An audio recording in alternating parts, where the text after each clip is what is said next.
સુરતમાં ટ્રાફિક સિગ્નલના કારણે લોકોને મુશ્કેલી પડી રહી હતી ત્યારે પૂર્ણા સીતાનગર પાસે સિગ્નલના ટાઈમિંગને લઈને લોકોએ વિરોધ નોંધાવ્યો હતો। સોસાયટી બહાર ક્રોસિંગ ન હોવાથી લોકો રોંગ સાઈડમાં ચલાવવા માટે મજબૂર બન્યા છે। સોસાયટીને સર્વિસ રોડ કે ક્રોસિંગની સુવિધા આપ્યા વગર ટ્રાફિક સિગ્નલના નિયમો લાગુ પાડી દીધાના સ્થાનિકો દ્વારા આક્ષેપો કરવામાં આવ્યા છે। આ બાબતે સ્થાનિકો દ્વારા વિરોધ કરવામાં આવ્યો હતો। આ સાથે જ તંત્રને તાત્કાલિક ધોરણે સમસ્યાનો યોગ્ય નિકાલ કરવા અપીલ કરવામાં આવી છે। આ જે ટ્રાફિક નિયમો જે હમણાં સુરત શહેરની અંદર અમલમાં મૂકવામાં આવેલા છે જે સિગ્નલના, એના કારણે જે લોકોને તકલીફ પડી રહી છે આ સીતાનગર ચોક ખાતે, એની રજૂઆત અને માંગણી માટેનું આજનું આ વિરોધ પ્રદર્શન હતું।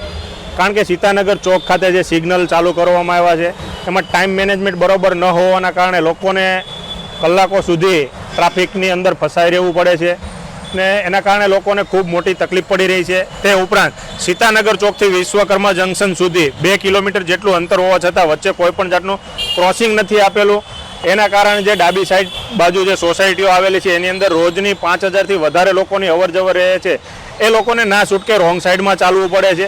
એટલે કોઈ પણ જગ્યાએ કોઈ પણ કાયદાનો કે નિયમનો અમલ કરતા પહેલાં એની પૂરતી સુવિધા લોકોને આપવી જોઈએ। જ્યારે આ સીતાનગર ચોકની આજુબાજુની જે સોસાયટીઓ છે એમાં લોકોને કોઈપણ જાતની સર્વિસ રોડની કે ક્રોસિંગની સુવિધા ન આપી અને ડાયરેક્ટ જે સિગ્નલનો અમલ કરવામાં આવેલો છે એના કારણે લોકોને જે સમસ્યાઓ પડી રહી છે એની રજૂઆત માટે આજરોજ આ વિરોધ પ્રદર્શન હતું કે અમને કાં તો સર્વિસ રોડ આપવામાં આવે ને કાં તો બ્રિજની નીચેથી કોઈ પણ એક જગ્યાએ ક્રોસિંગ આપવામાં આવે, જેથી કરીને લોકોને રોંગ સાઈડમાં ચાલવું ન પડે। આ રોંગ સાઈડમાં ચાલવાના કારણે ઘણીવાર લોકોને એકબીજા સાથે ઘર્ષણ થાય છે, અકસ્માતો થાય છે, એનું પણ કાયમી નિરાકરણ આવે એ માટેનું આજનું અમારું પ્રદર્શન હતું। અને આપના માધ્યમથી હું ગેહલોત સાહેબને પણ કહેવા માંગુ છું કે આપ પણ રૂબરૂ એકવાર સ્થળ ઉપર આવો અને આ જે કાયમી સમસ્યા છે એનું કાયમી નિરાકરણ લાવો।